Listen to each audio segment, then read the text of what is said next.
السلام علیکم ورحمۃ اللہ وبرکاتہ۔ الحمد للہ وکفى وسلام علی عباده الذین اصطفى اما بعد۔ قال اللہ تبارک وتعالی فسوف یأتی اللہ بقوم یحبهم ویحبونه۔ وقال النبي صلى الله عليه وسلم احبوا الله بكل قلوبكم او كما قال عليه الصلاة والسلام۔ محترم بزرگوں، عزیز دوستوں اور نوجوانوں، ہمارے اور آپ کے خالق، ہمارے اور آپ کے رازق، اور دنیا میں تمام ضرورتوں کو، تمام تقاضوں کو، تمام نعمتوں کو نچھاور کرنے والے اللہ ہے۔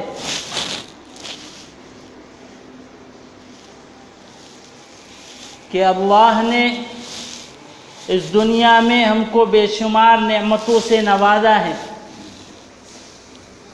ان نعمتوں کا تقاضا یہ ہے کہ ہم اللہ سے محبت کریں۔ نبی علیہ السلام نے ایک موقع پر ارشاد فرمایا احب اللہ لما یغدوکم من نعمہ، کہ تم اللہ سے محبت کرو کہ اللہ نے تم کو نعمتوں سے نوازا ہے۔ تو نعمتوں کا اللہ کا نچھاور کرنا یہ اس بات کی دلیل ہے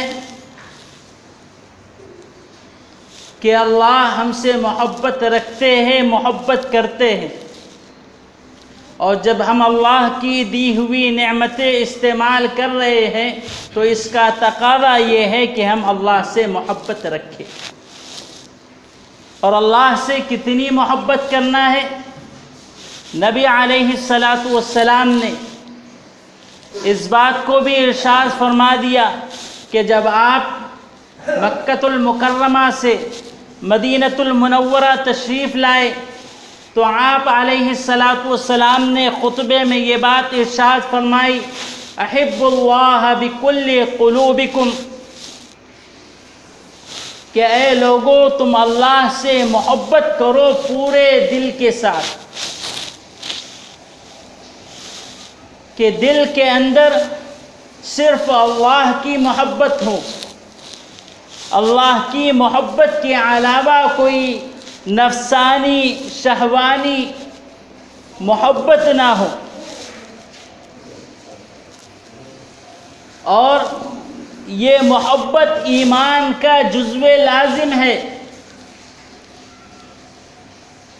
کہ جس بندے کے دل میں اللہ کی محبت ہے وہ بندہ مومن کامل ہے، اور جس کے دل میں اللہ کی محبت نہیں، اللہ کے رسول کی محبت نہیں، اس کا ایمان ناقص اور نامکمل ہے۔ اس لیے ایمان کے لیے ضروری ہے محبت الہی کا ہونا، اپنے خالق اور مالک سے محبت کا ہونا۔ اور اللہ نے یہ دل ایسا بنایا ہے کہ اس میں ایک ہی محبت سما سکتی ہے، کہ اگر اللہ کی محبت ہوگی تو پھر غیر اللہ کی محبت نہیں ہوگی، اور اگر غیر اللہ کی محبت کو یا نفسانی اور شہوانی اور خواہشاتی محبت کو اگر دل میں رچا بسا لیا تو اللہ کی محبت نہیں آ سکتی۔ اور جب اللہ کی محبت نہیں تو یہ ایمان میں ناقص ہے۔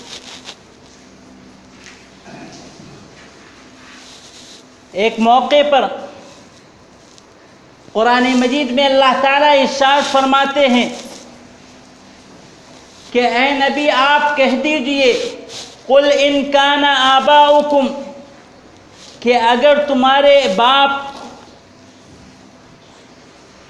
و ابناؤکم اور تمہارے بیٹے وَإِخْوَانُكُمْ اور تمہارے بھائی، وَأَزْوَاجُكُمْ اور تمہاری بیویاں، او عشیرتکم وَعَشِيرَتَكُمْ اور تمہارے خاندان کے لوگ، کنبے کے لوگ.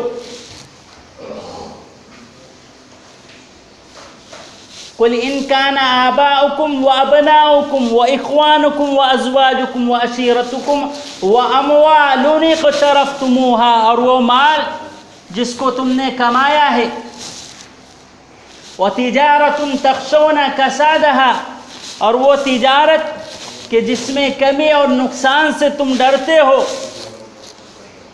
وَمَسَاكِنُ تَرْضَوْنَهَا اور آپ کے وہ گھر جس سے تم خوش ہوتے ہو، احب الیکم من اللہ ورسولہ کہ اللہ کی محبت اور اللہ کے رسول کی محبت سے، وجہاد فی سبیلہ اور اللہ کے راستے میں جہاد کرنے سے زیادہ عزیز ہے، فتربصوا حتی یأتی اللہ بامرہ کہ تم انتظار کرو کہ اللہ کا حکم آ جائے.